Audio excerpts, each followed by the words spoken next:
Why are these trash tropes in every anime? Nobody wants to see the protagonist get underestimated for the 100th time or watch him ass pull another power-up out of nowhere. We don't need perverted characters, edgy rivals, school arcs, festival arcs, and we definitely don't need... Hey, who put tournament arcs on my screen? What do you mean they're overused? They're basically in every shounen.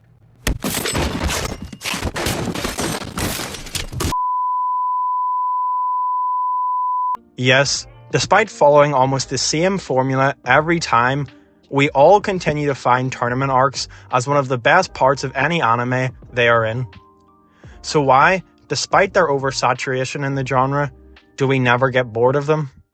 Before we answer this question, it is important to clarify what actually makes a tournament arc. Obviously, we all know what a tournament is.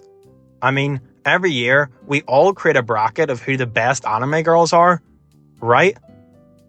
You don't do that? Well, moving on then. What some people may not realize is that tournament arcs can actually be a lot broader than you think. They can span from simple one-on-one fights to less violent sports knockout games. Although I don't quite think Blue Lock got this memo. They can also be multiple stages, filtering out contestants like a test of some sort. As well as this, they could just be something like a fun public exhibition and as extreme as a battle royale with lives on the line. While we've all experienced this intense pressure, as well as the feeling of accomplishment that comes with victory, not all anime characters are able to crank 90s and full box people in Fortnite. For this reason primarily, they are forced to turn their attention to other types of tournaments. To make things clear, tournament arcs can take many forms, and they don't always involve fighting or life or death situations. What they do need, however, is some form of competitive stakes, with the pressure of elimination being felt all the way on the other side of the screen. So if flashy fights and near-death experiences aren't what make tournament arcs great, then what is it that does? Of course, what makes tournament arcs so good is the announcers. I mean, who doesn't love when they get excited along with us, or are blown away by the protagonist's strength? Wait, I've just been told not all tournament arcs have announcers. Well, why on earth do people watch them then? I guess if I have to come up with other reasons, the best I can think of is 3 main points. But don't think I'll forget you, World Tournament announcer from Dragon Ball who doesn't have a name.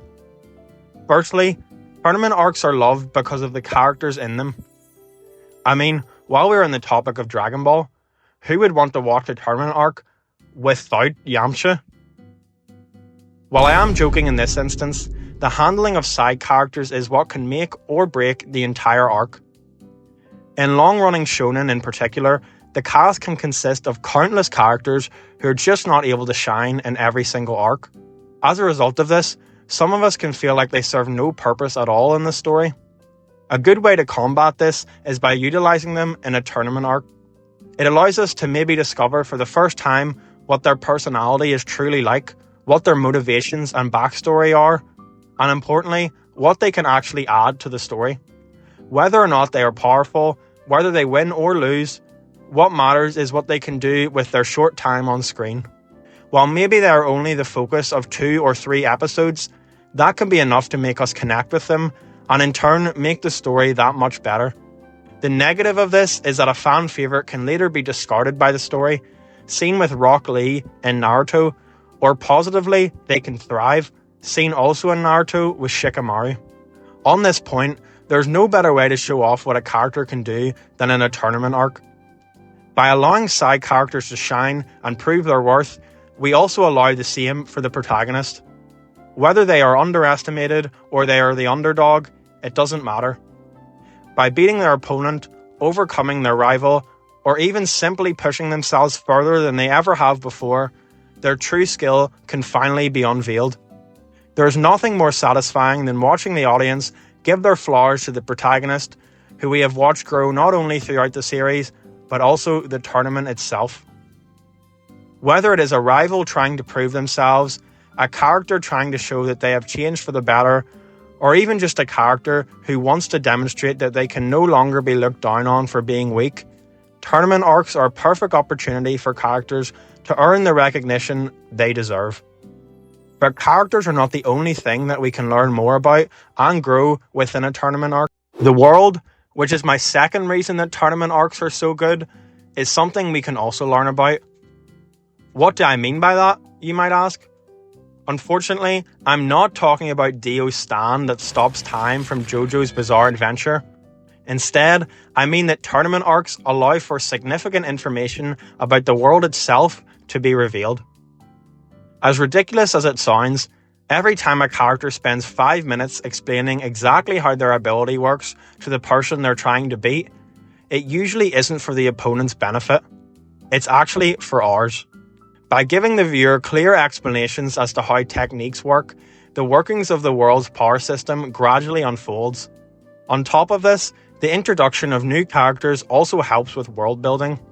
While a lot of these characters may remain as one-offs that we never see again, there are also plenty who go on to become some of the most important characters in the series. Many anime introduce future rivals that are seen throughout the remainder of the story in tournament arcs, or even the villains. Take Blue Lock, for example. If we remove the tournament arc, Isagi never would have his rivalry with Rin, or Barrow, or Nagi, or... Wait a minute. If we remove the tournament arc from Blue Lock, it says here that Isagi would be working in McDonald's because the story wouldn't exist altogether. Anyways, even the background characters who only appear for one episode can hold importance within the story. Whether they come from a different school, village, or country, their very existence helps expand the world beyond the main character. This can set up future plot points and story arcs, making the story more expansive than before. While nobody is telling you to care about the random grunt introduced in the tournament who does nothing, they do actually serve a purpose within the story. Take Jackie Chun from Dragon Ball. He beats Goku, wins the tournament, and we never see him again. I know Toriyama is famous for forgetting things, but it's crazy that we never see Jackie Chun ever again. Despite all the intertwining story arcs and lore dropping within these arcs, the last reason we love them is actually a lot simpler. As mentioned at the very beginning of this video, tournament arcs are loved simply because of their competitive nature. It is hard to avoid an interest in power scaling to a certain extent when watching anime. Now, this phrase may have some of you in a panic, but by no means am I talking about the online debaters who pixel scale and compare characters' ass hairs to see who is stronger. Rather, I mean how when watching anime, you're bound to wonder certain things. How much has this character improved? Could they win this matchup? Has the author finally given them a power-up? Whether we admit it or not, every anime fan has asked these questions. Sure, while power scaling may have negative connotations, and for good reason, it is also essential to a lot of stories.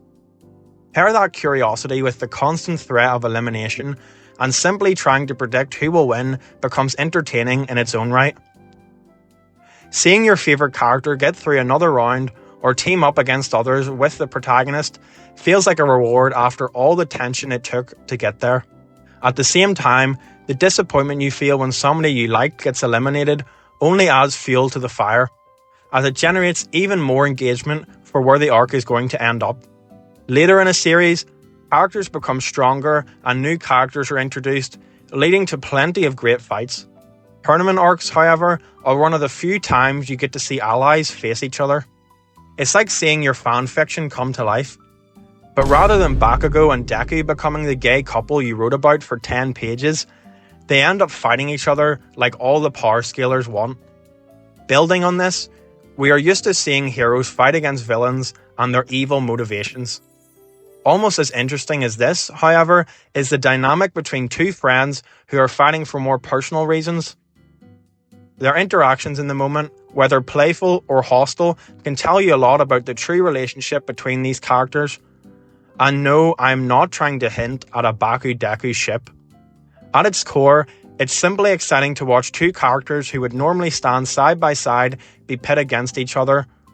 For all these reasons, tournament arcs continue to survive Father Time, a bit like LeBron James. Unlike our glorious king, however, tournament arcs are by no means perfect.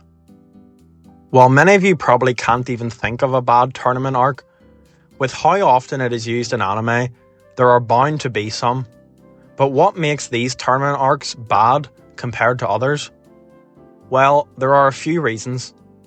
Sometimes the outcome is never really in doubt. One character is so much stronger than everyone else that the tournament becomes less about competition and more about watching them steamroll everyone. While this can be exciting in its own right, the tournament loses what makes it special in the first place. Another reason could be attributed to pacing problems.